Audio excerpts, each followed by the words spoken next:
Hydrofobs – spīdīgāka laka un piesātinātāka krāsa. Tikai par 9 eiro. Lietainā sezona ir sākusies, līdz ar to auto kļūst netīrs daudz ātrāk. Ja tavai mašīnai nav uzklāts aizsargpārklājums, tad, lai to uzturētu tīru, tev katru reizi būs nopietni jāpiepolās. Es zinu, ko domā, kāds ir risinājums vest pulēt mašīnu un uzklāt keramiku par 500 eiro, bet nē, šodien es tev paņemšu līdzi uz pašapkalpošanās mazgātavu un parādīšu, kā tikai par 9 eiro vienā uzklāšanas reizē tu vari iegūt keramikas līmeņa hidrofobu un izdarīt to pats, kaut vai pašapkalpošanās mazgātavā.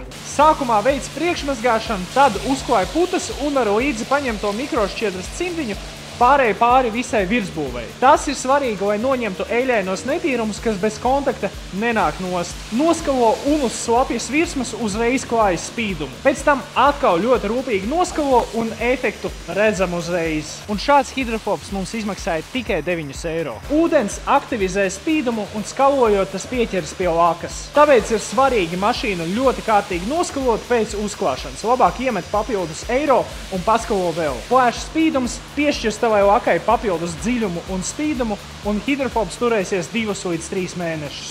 Ar vienu pudelīti pietiks 2 uzklāšanas reizēm, šajā gadījumā izskatās, ka pat vairāk.